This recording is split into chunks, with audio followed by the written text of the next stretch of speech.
Assalamualaikum warahmatullahi wabarakatuh. Alhamdulillah wassalatu wassalamu ala Rasulillah wa ala alihi wa ashabihi wa man tabi'ahu wa mawalah.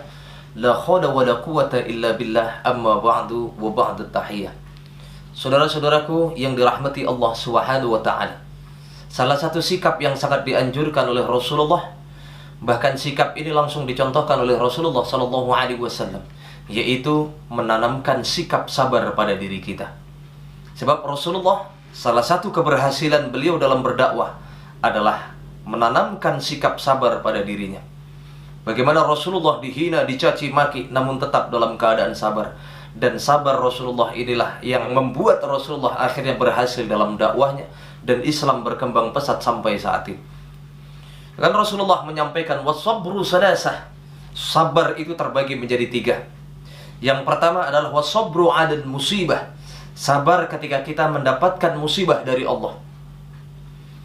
Ketika kita mendapatkan musibah dari Allah Subhanahu wa taala, zahiran wa batinan kita siap, mental kita kuat.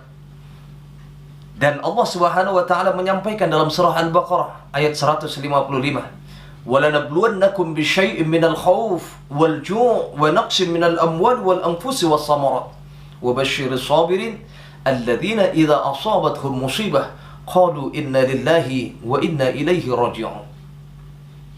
Apa kata Allah Subhanahu wa taala? Dan sungguh setiap manusia pasti akan aku uji.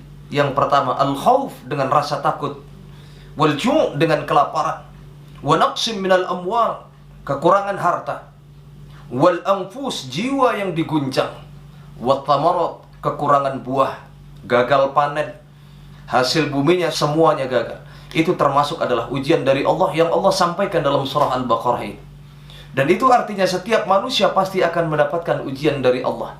Maka kadar keimanan inilah yang akan menentukan seseorang berhasil atau tidaknya, sabar atau tidaknya di saat dia mendapatkan ujian dari Allah. Wasabru 'alal musibah, sabar dalam menghadapi musibah dari Allah Subhanahu wa taala. Jika orang yang beriman akan meyakini di saat Allah memberikan ujian, memberikan cobaan kepada kita, hakikinya Allah sayang kepada kita. Dan itu artinya Allah akan meningkatkan derajat kita di saat kita berhasil melewati ujian yang Allah berikan. Lalu yang kedua kata Rasulullah, wasabru 'ala ta'atih.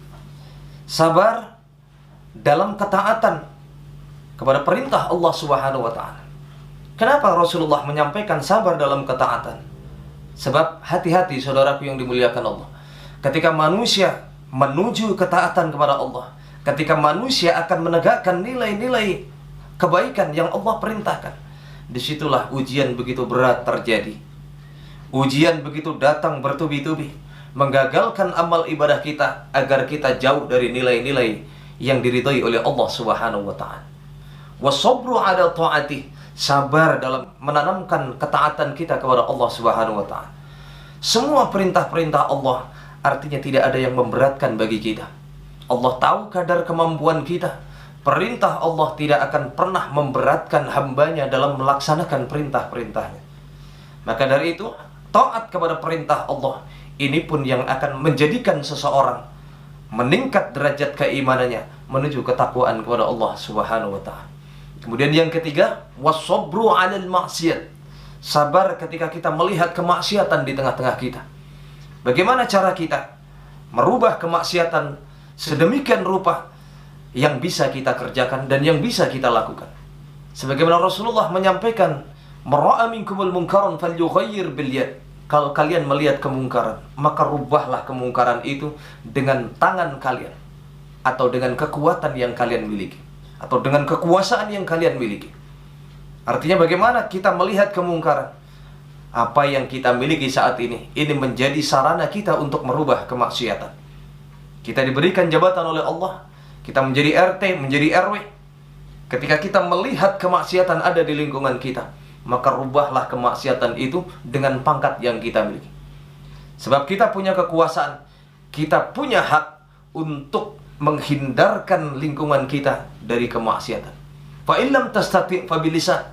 Kalau kamu tidak bisa mencegah kemungkaran itu dengan kekuatan kalian, dengan tangan kalian, maka rubahlah kemaksiatan itu dengan lisan, dengan nasihat kalian, sampaikan kepada orang tersebut.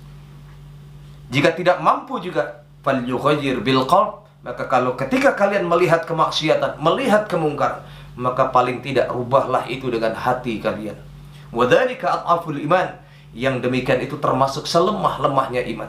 Namun paling tidak kita masih memiliki keimanan pada diri kita. Melihat kemungkaran, kita tidak punya kekuatan untuk bisa merubah kemaksiatan dan menghilangkan kemaksiatan dari tengah-tengah kita. Paling tidak dengan ilmu yang kita sampaikan dengan lisan kita. Tidak punya cukup ilmu untuk kita sampaikan, paling tidak kita doakan dalam hati kita, mudah-mudahan Allah membukakan pintu hidayah para pelaku-pelaku maksiat, dan mudah-mudahan Allah berikan hidayah kepada mereka. Mudah-mudahan kita diberikan kesabaran oleh Allah Subhanahu wa taala dalam menghadapi apapun ujian dan cobaan yang Allah berikan. Mudah-mudahan kita tergolong hambanya yang sabar, bisa menghadapi segala macam ujian yang Allah berikan. Amin ya rabbal alamin. Wallahul muwaffiq ila aqwamit thariq wal 'afwu minkum. Wassalamu alaikum warahmatullahi wabarakatuh.